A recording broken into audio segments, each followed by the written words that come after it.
Realisme hukum adalah sebuah aliran pemikiran hukum yang menentang positivisme dalam pengelolaan hukum.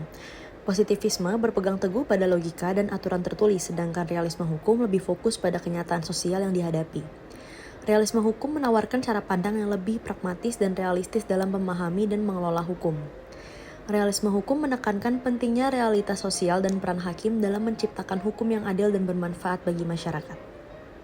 Berikut merupakan contoh kasus dari realisme hukum. Selanjutnya, salah satu contoh kasus dari adanya realisme hukum yang terjadi adalah putusan Brown v. Board of Education of Topeka. Putusan ini merupakan salah satu putusan penting dari Mahkamah Agung Amerika Serikat yang menyatakan bahwa undang-undang negara bagian dari Amerika Serikat itu sendiri adalah segregasi rasial di sekolah umum yang bersifat tidak konstitusional. Hal ini termasuk jika terdapat suatu sekolah yang dipisahkan memiliki fasilitas dengan kualitas yang sama. Ini diawali karena Undang-Undang tahun 1879 yang dikeluarkan oleh Dewan Pendidikan di Topeka, Kansas. Mereka membuat kebijakan bahwa sekolah dasar itu terpisah untuk siswa kulit putih dan hitam. Karena kebijakan segregasi ini, pada tahun 1951, masing-masing keluarga berusaha mendaftarkan anak-anaknya ke sekolah terdekat mereka di Topeka, yang mana mayoritas sekolah dasar itu diperuntukkan bagi orang berkulit putih. Brown Board of Education of Topeka, di mana pertama kali kasus ini dibawa gugatan class in action tahun 1952 di Topeka, Kansas, dan keputusan final hakim pada 17 Mei 1954.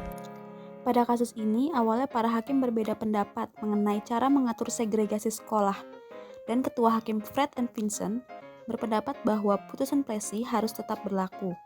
Namun, saat Vinson meninggal, Earl Warren sebagai ketua hakim yang baru berhasil merancang keputusan bulat yang menentang segregasi sekolah pada tahun berikutnya. Keputusan pengadilan ini sebagian tidak sejalan dengan keputusan Mahkamah Agung Amerika Serikat dalam kasus Plessy versus Ferguson pada tahun 1896. Kasus tersebut menetapkan bahwa prinsip terpisah tapi setara tidak konstitusional untuk sekolah umum dan fasilitas pendidikan di Amerika. Keputusan ini membuka jalan bagi integrasi ras dan dianggap sebagai kemenangan penting bagi gerakan hak sipil. Selain itu, keputusan ini juga menjadi model untuk banyak kasus litigasi yang berpotensi memiliki dampak besar pada masa depan.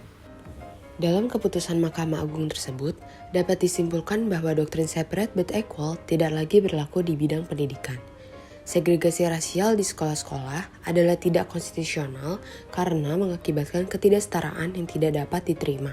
Dengan demikian, keputusan ini memerintahkan penghapusan segregasi rasial di sekolah-sekolah umum di seluruh Amerika Serikat.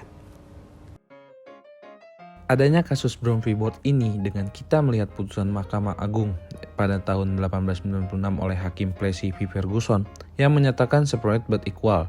Dengan kata lain, hal ini mendukung segregasi rasial. Kemudian pada tahun 1953 oleh Hakim Earl Warren membuat putusan baru yang menentang segregasi rasial. Dari perbuatan Hakim Earl Warren ini dapat membuktikan secara nyata bahwa realisme hukum itu benar-benar mengkaji hukum berdasarkan realistis yang ada dari perkembangan sosial dan meninggalkan kebijakan yang sudah usang. Sekian dari penjelasan oleh kelompok kami, kurang lebihnya mohon maaf. Wassalamualaikum warahmatullahi wabarakatuh.